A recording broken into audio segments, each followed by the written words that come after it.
Hello students, welcome to General English class, and today we are going to learn about auxiliaries and modals.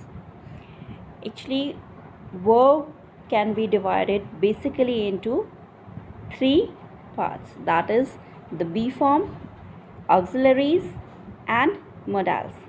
It means auxiliaries and modals both are forms of verbs only.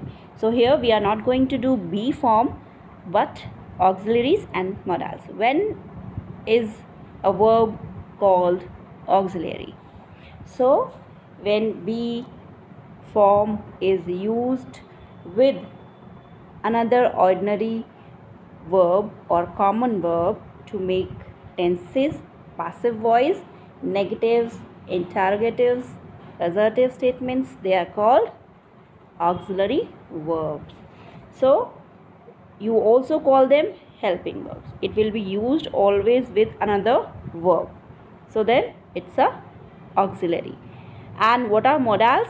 Modals are the verbs which describe the mood, the verbs which denote permission, probability, possibility, certainty and necessity. So you can simply say they describe mood of the speaker or the verb, or they are called modal verbs or modals simply. तो आज हम auxiliaries and modals के बारे में start कर रहे हैं इस वीडियो में. सो auxiliaries का जो मीनिंग है उसको हम क्या कहते हैं बता चुके हैं आपको ऑलरेडी. वर्ब क्या होती हैं जिनका अपना खुद का मीनिंग है, दे आर कॉल्ड प्रिंसिपल और फुल वर्ब. और ऑक्सिलरी क्या है? जो हेल्प करती है. इसीलिए मैंने कहा था, I told you that auxiliaries और helping verbs. Okay, so you can see the examples. Be form is am are were, ये हमारे बी फॉर्म है. Have and its forms like has, had. Do, its form did and does. Should, shall, will, would, can, could, may, might.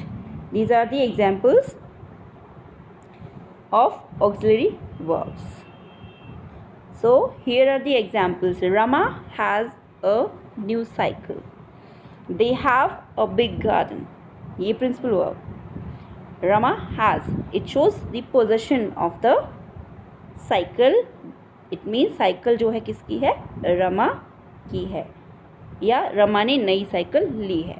They have a big garden, यहाँ भी दिखा रहे हैं उनके पास उनका गार्डन कैसा है? बड़ा है. नाउ अब यही हैज़ और हैव को हमने ऑक्सिलरी फॉर्म में यूज़ किया है. ओके, तो ये ऑक्सिलरी में हेल्पिंग कैसा है? Rama has returned from Banaras. Return जो है हमारी मेन वर्ब है और हैज़ जो है वो ऑक्सिलरी है या हेल्पिंग वर्ब है. वो यहाँ टेंस शो कर रही है. ओके, तो इस तरह से हमारी ऑक्सिलरी वर्ब्स जो है वर्क करती है. ये सारे एग्जाम्पल्स आपको दिए हैं, आप देख सकते हैं.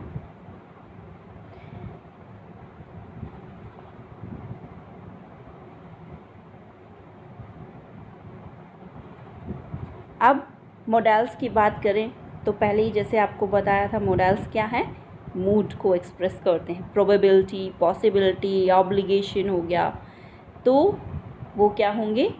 मोडल्स कहलाएंगे. वो भी हेल्पिंग वर्ब्स ही हैं वर्ब्स ही, वर्ब्स का ही फॉर्म है, but they are specially use to show the probability, कितनी पॉसिबिलिटी है. तो ये सब क्या है, उस टाइम पर क्या बन जाती है? मोडल्स बन जाते हैं. स्पीकर के होप, फीलिंग्स, ये सब बताते हैं. He shall come, he may come, he ought to come, he dare to come. तो ये सब क्या है? यहाँ पर ही विल कम. तो यहाँ पर वर्ब तो है बट वो वहाँ पर क्या बता रहे हैं? कितनी पॉसिबिलिटी है. तो आपको ये डिफरेंस पता होना चाहिए कि कब वो वर्ब ओनली ऑक्सिलरी है और कब वो एक मॉडल का वर्क करे. कौन सी वर्ब्स जो है मोडल्स हैं और कौन सी ऑक्सिलरीज हैं. ज़रूरी नहीं है कि हर बार एक जैसे ही मूड हो. कई बार सिंपल फ्यूचर की जो कोई बात है उसको भी एक पर्सनल हिंट के साथ या परमिशंस हैं उनको शो करती है, तो वो मोडाल फोर्स में आ जाता है।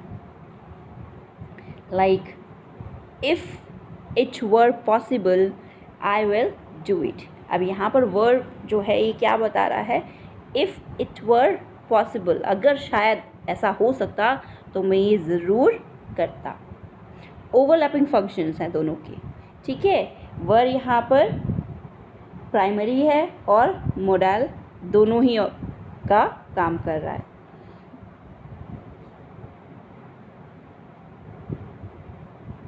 अब यहाँ पर बी के फॉर्म्स हम देख लेते हैं, बी एंड हैव डू का। Pratap Singh is a good footballer. Meera was writing a letter. She has taken my pen, so on. तो फर्स्ट सेंटेंस में देखिए प्रताप सिंह में क्या है, ये प्रिंसिपल वर्ब है। प्रिडिक्ट कर रही है किसके बारे में, प्रताप सिंह के बारे में, किसी की हेल्प के बिना, कोई और वर्ब यहाँ पर नहीं है। ओके, सेकंड सेंटेंस में वॉज क्या है, ऑक्सिलरी है। देखिए यहाँ पर Meera was writing, because writing is the principal verb, तो इस तरह से वहाँ पर क्या है, ऑक्सिलरी है। वाइल सेंटेंस 3 में हैव जो है प्रिंसिपल वर्ब है। थर्ड सेंटेंस देखिए, I have a bad headache, तो ये प्रिंसिपल वर्ब है। और सेंटेंस 4 में हैज़ जो है वो हेल्पिंग फॉर्म है प्रेजेंट परफेक्ट टेक का। शी हैज़ टेकन, टेक क्या है, टेकन जो है प्रिंसिपल वर्ब है। तो इस तरह से हम क्या करते हैं, वर्ब्स को डिफ्रेंशिएट करते हैं और उनके मीनिंग के अकॉर्डिंग उनको हम डिवाइड करते हैं, वेदर इट्स एन ऑक्सिलरी और अ मोडाल। अब ऑक्सिलरी के फॉर्म में ये आपके एग्जाम्पल्स दिए हैं, बी फॉर्म के किस तरह से होते हैं। I am reading a novel, you were standing at the gate and so on. अब पैसिव फॉर्म में प्रेजेंट पार्टिसिपल के साथ में या पैसिव ऑफ कंटिन्यूस टेंस में भी इसका यूज़ होता है। I was being shadowed, you are being considered. यहाँ पर बीइंग जो है, वॉज जो है ये हेल्पिंग में है एंड बीइंग जो है ये मेन वर्ब है। ये सारे एग्जाम्पल्स हैं डिफरेंट सेंटेंसेस, डिफरेंट टेंसेस में ऑक्सिलरीज़ का यूज़ है। सभी ऑक्सिलरीज़ के यूज़ के एग्जाम्पल्स आपको यहाँ पर शो किए गए हैं and I hope auxiliary and modals को आप समझ पाएंगे। नेक्स्ट वीडियो में हम इसको कंटिन्यू करेंगे, तब तक आप इन्हें अच्छे से समझिए। नेक्स्ट जो है हम मोडाल्स के एग्जाम्पल्स नेक्स्ट वीडियो में कंटिन्यू करेंगे। Thank you.